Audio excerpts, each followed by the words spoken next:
Assalamu alaikum. So in this lecture, what we will do is we'll talk about about techniques that can help us to analyze the level of gene expression and the amount of DNA that we have in a sample, and comparison between two samples in terms of gene activity, level of gene expression, and amount of DNA. So previously we talked about basic methodologies that we use. We talked about northern blotting, we talked about in situ hybridization, but in this lecture we'll be talking about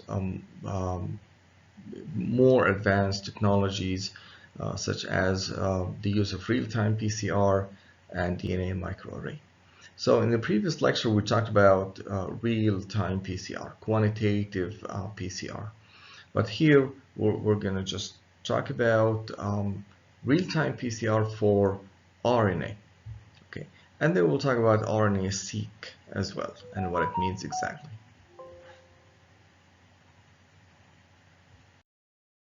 But before, whenever we want to analyze RNA using these methods, the quantitative PCR, real-time PCR, DNA microarray, and RNA-seq, we need to convert RNA into double-stranded DNA. And this can be done using reverse transcriptase, a viral enzyme. So what we do is we take RNA and we use oligo-T primer. Now this oligo-T primer would bind specifically to messenger RNA, right? Because this is one type of processing that takes place for RNA, for messenger RNA. Now, so we use this poly-T primer that reverse transcriptase needs, and it extends the first strand of DNA. And then the same enzyme, the reverse transcriptase, degrades the RNA. It degrades the messenger RNA and it synthesizes the second strand, producing what is known as complementary DNA or cDNA. So cDNA is a DNA molecule that is produced from RNA as a template, and our reverse transcriptase is used for that purpose. Then quantitative real-time PCR can be performed. Now the idea here is that there is the amount of messenger RNA is reflected by the amount of cDNA.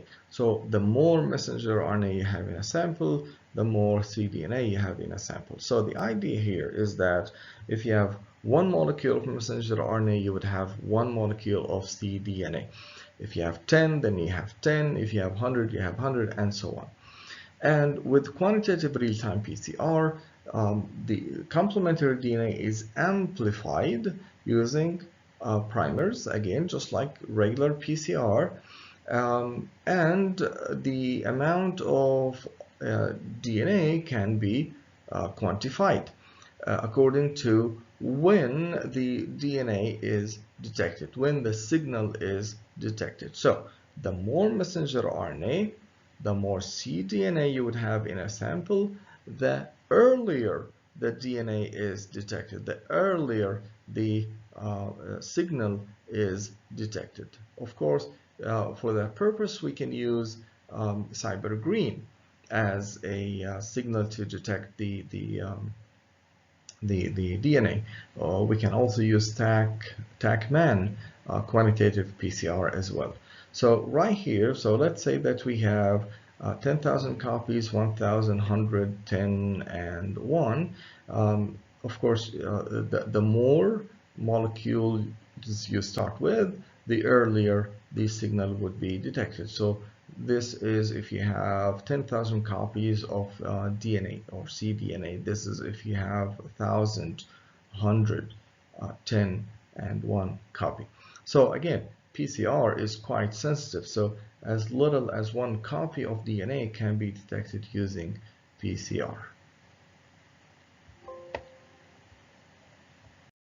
Now, to do a comparison between two samples, to see if we have any change in the expression of a certain gene, we need a control.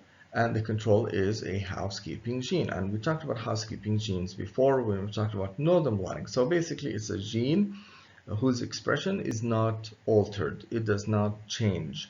So if you have two samples, for example, and let's say we're taking ribosomal RNA or actin, for example, the RNA of actin or tubulin or whatever, we convert this RNA, total RNA is converted to cDNA, and then we amplify for the actin gene or the actin DNA or the tubulin DNA, and in both samples, and expression should not change, right? So you have the two plots overlapping because you have equal amounts of this housekeeping gene or housekeeping complementary DNA.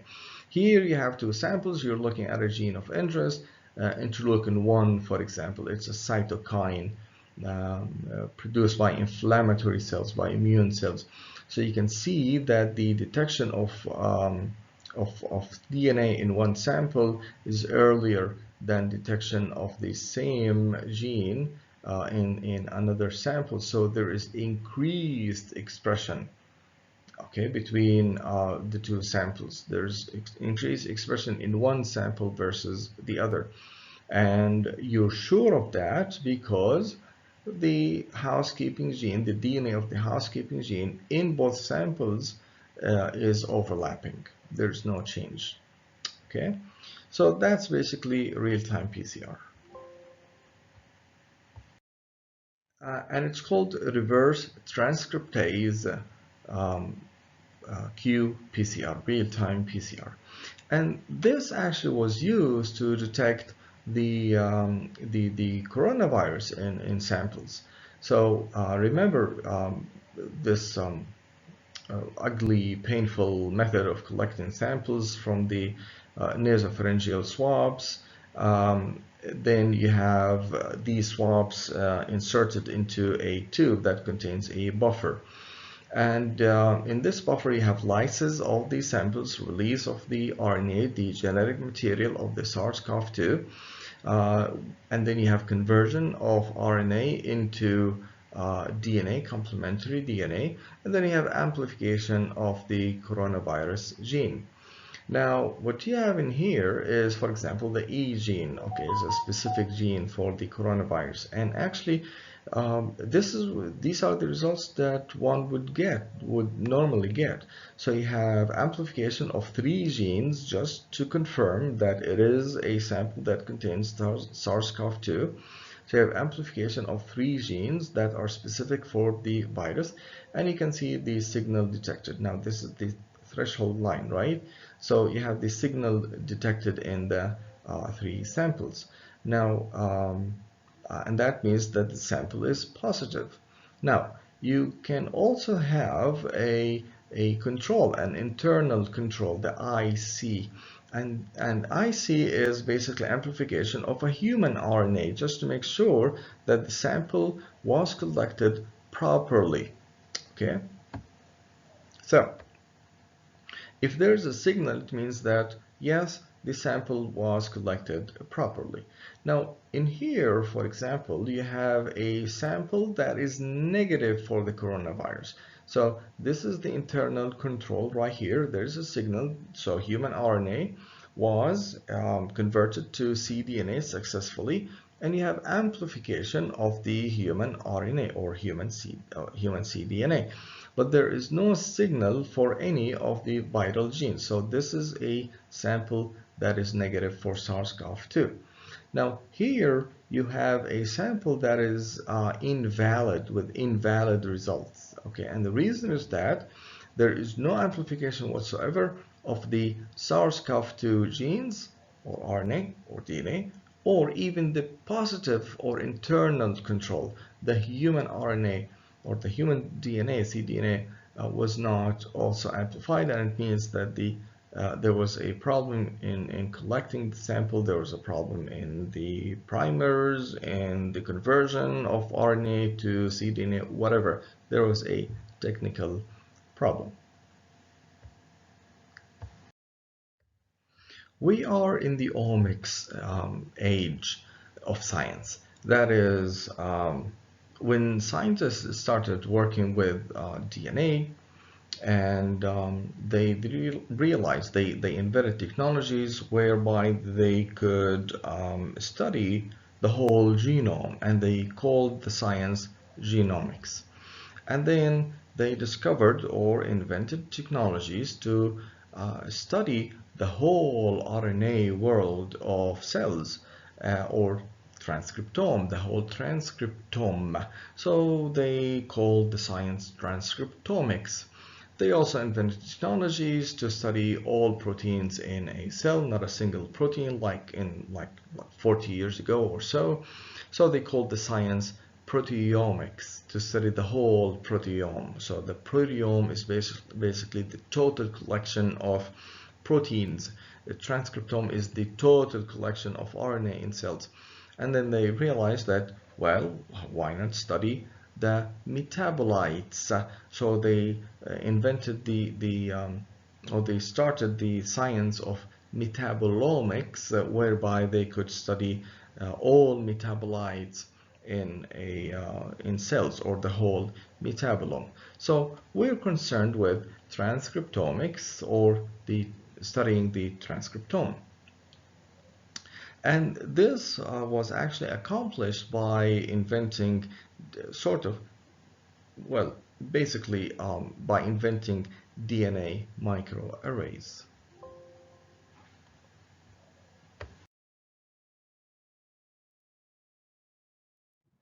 So what are DNA microarrays? Microarrays, basically, you have a solid surface, a small solid surface. It can be a glass microscopic slide. It can be chips, whatever. So they are really small, the size of a fingernail or so. And you have different DNA probes, not labeled, different DNA probes that are arrayed on this chip. So it looks something like this. So here you have a chip right there, okay? And in this chip, if you zoom in, you have different arrays. So you have different spots whereby you have probes that are attached to these surfaces. So if you look at each cluster, you have a number of probes, large number of probes that are exactly identical. Now you look at another cluster or another spot that is next to it, you have a different probe, and so on. And you have multiple of these probes in each cluster. Now, these probes are specific to certain genes. So you have a probe, right, or a cluster that contains probes that are specific for the actin gene or the actin RNA. You have another one that is specific for interleukin-1. You have another one nearby that is specific for a third gene, and so on. And you know the location of each probe, or you know what each spot represents. Okay? So this is how it's done. Here you have a glass slide, and if you look into this region right here and zoom in, you can see different spots. Now each spot contains probes, identical probes for a single gene, specific that these probes are complementary to the RNA of a certain gene. Again, we know the location, or we know what each spot represents.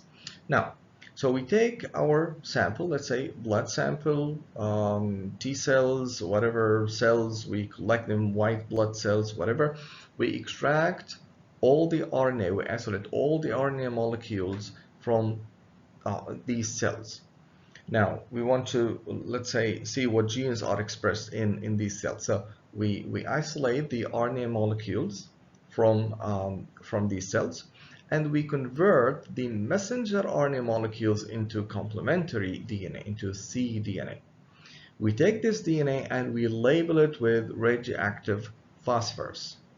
Now, we add the sample, we add the complementary DNA sample to the glass slide. Now, each cDNA would bind to the complementary probe.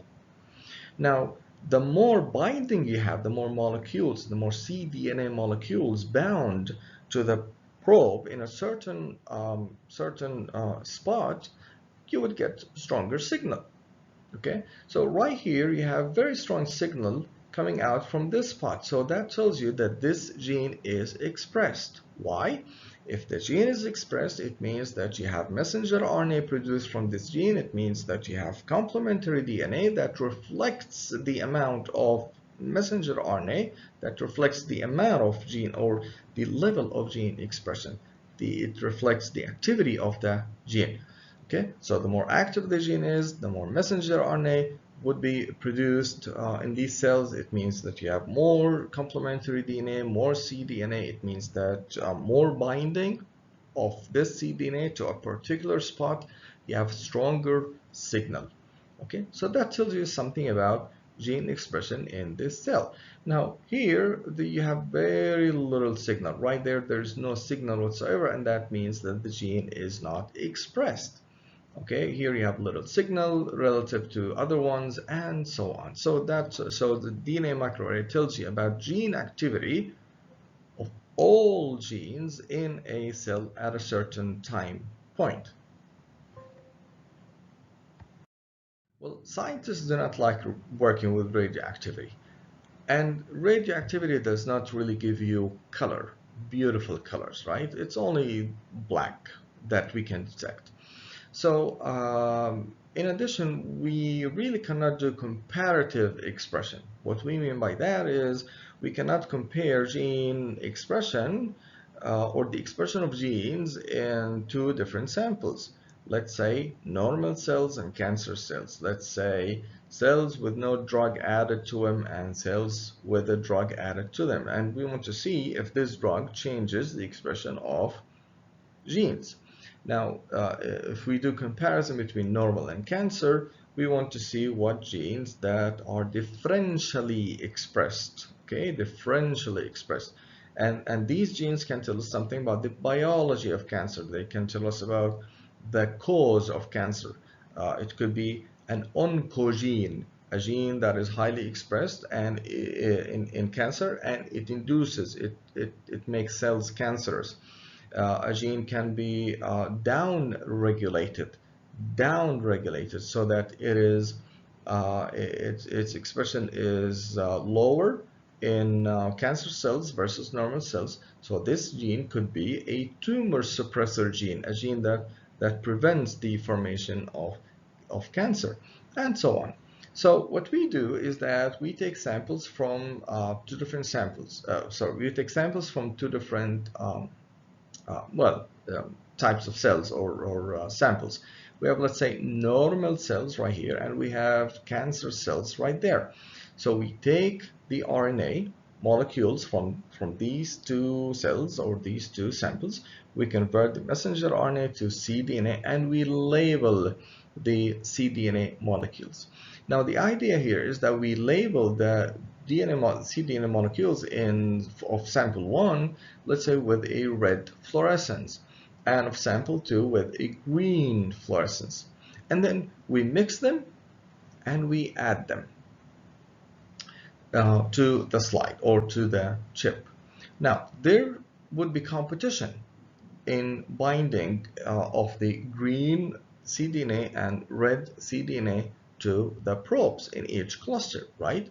So if you have equal amounts of cDNA of red and green, it means that you will have equal amounts that are bound to the probe in each cluster, in a particular cluster. If you have more green cDNA, so there's more expression in sample 2 versus sample 1, it means that at a particular spot you would have more green fluorescence than red fluorescence. And vice versa, the opposite is true. That is, if you have more red cDNA, it means that you have more than green, then you would have in a particular spot more red fluorescence coming out versus green fluorescence.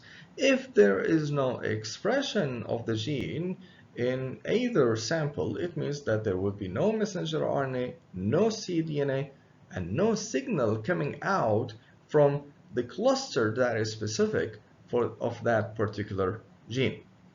Okay, so you will get something like this. Let me zoom in, and I cannot zoom in actually. So anyhow, so you can look here, for example, in this cluster, um, uh, there are probes, but there's nothing bound to them. So this would generate no signal. Right here, you have more red cDNA bound to this cluster, so you would get red fluorescence. Here, you have more green cDNA molecules bound to this cluster, so you would get a green fluorescence coming out from this cluster, and here you have equal amounts of red and green cDNA bound to this cluster. So the computer would generate a color, artificial color that is yellow. Okay, so these are the colors that the computer would generate: black or white for no expression. If you have red, it means that sample 1 has more cDNA, more RNA, messenger RNA, more active gene than sample 2. Green, sample 2 has more than sample 1. Yellow, it means that you have equal amounts of messenger RNA or cDNA in these two samples. So here's an example right here. We have bacteria grown in the presence of glucose, bacteria grown in the presence of ethanol. Again, we isolate total messenger RNA. They are reverse transcribed into complementary DNA and labeled with different fluorescent dye, green for one, red for the other. They're mixed, added to the microarray, and then they're washed to remove the unbound material, and then you detect the signal. Again, you can get red fluorescence, green fluorescence, yellow, computer generated yellow for equal binding of both cDNA molecules to that cluster, or you can get something like a cluster with no signal, no expression in either one of these samples. Then we need informatics, of course, because we cannot really analyze thousands of spots at the same time. We just cannot do this. And you need comparative measurement of the fluorescence that is emitted from each cluster, because we're going to have thousands of spots. So let's say here, for example, you have sample 1. We're looking at 9 genes only. So here you have red fluorescence, yellow for 2, you have green for 3, no signal came out from 2 clusters. You look at sample 2, for example, you get this pattern right here, and for sample 3, you get this pattern. Now, what the computer does is that it makes a comparison between the 3 samples, sample 1, 2, and 3, in terms of gene expression. And what the computer does is that it tells us, well, you know what? Forget about genes 2, 4, and 9, because they are not informative. Okay, 2, 4, and 9, because there's no change of expression in 2 and 4, and there's no signal generated from cluster or spot number 9. Okay, so the computer says it's meaningless. It's not informative. It doesn't give us information, valuable information. But it tells us that all of the other genes are valuable.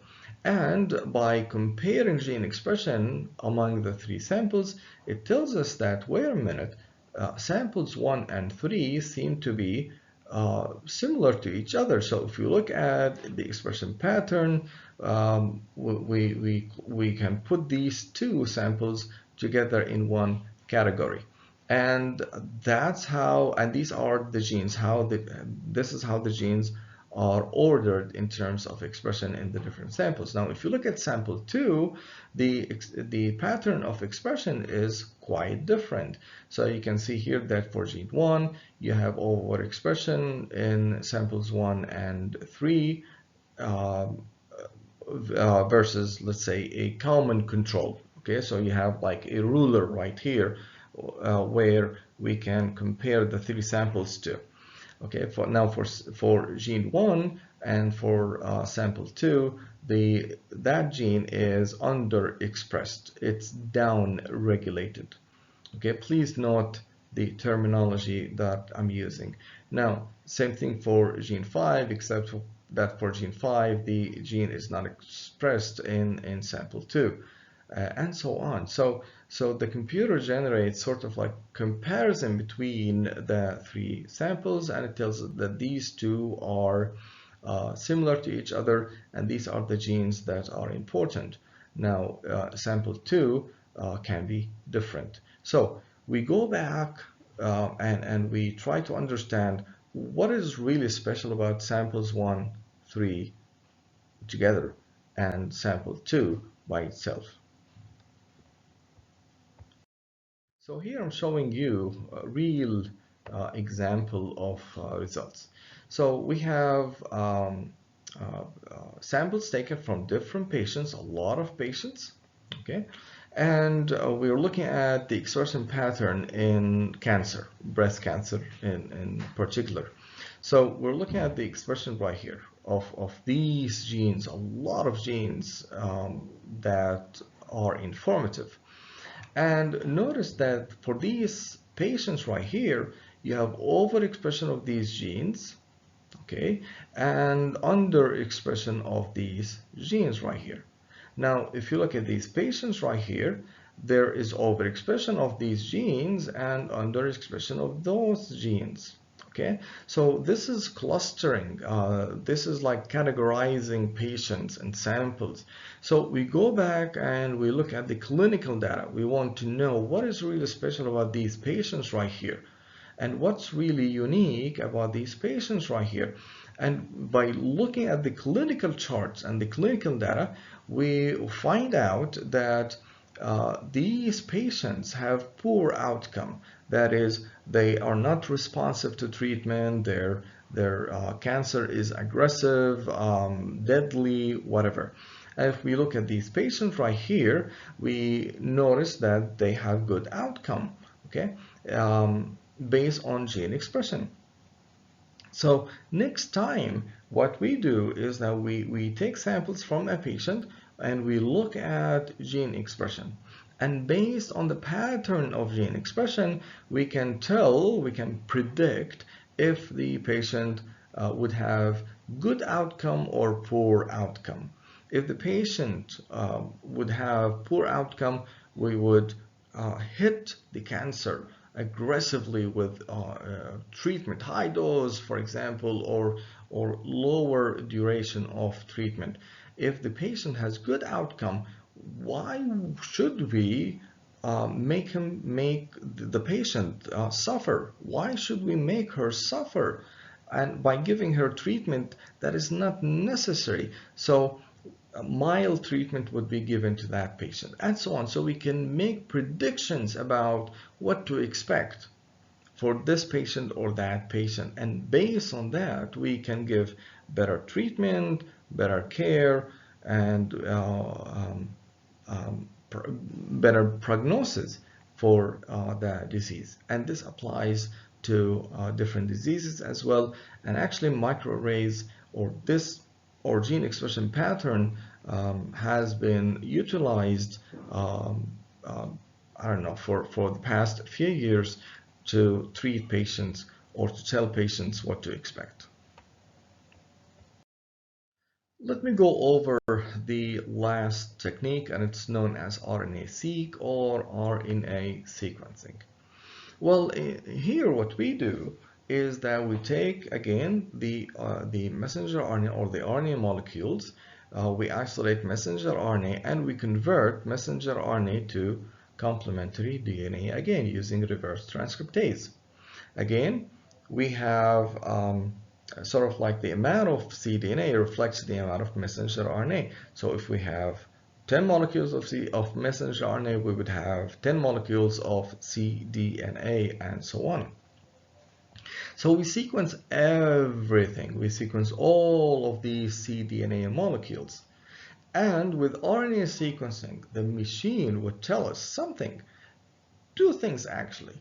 The machine would tell us what the sequences of the cDNA or messenger RNA, what the sequences are, and two, what the levels are, how many cDNA molecules we have of a particular gene. Okay, so so right here, for example, we have more of the yellow messenger RNA or cDNA in our sample versus the red messenger RNA versus the blue messenger RNA or again cDNA. So it gives us information again about the sequences, what genes are expressed, and two, it tells us how much of these genes is expressed. Okay, so RNA-seq has advantages over microarrays. With the RNA-seq, we can identify novel transcripts. With the microarrays, it's limited to known transcripts because we design probes that are specific to these transcripts. So we have to know something about these transcripts. But with the RNA-seq, we just sequence everything, known and unknown RNA molecules. We can identify splicing variants as well now, because you can have two splicing variants that can bind to one cluster. But with the RNA-seq, since we are sequencing everything, we would be able to know all splicing variants. Now we can profile with the RNA-seq, we can profile the expression levels of all transcripts, all genes. Whereas with the microarrays, we're only looking at the known genes with the known genomic sequences. And this is part of the future. And this is how we know that 75% of the human genome is transcribed.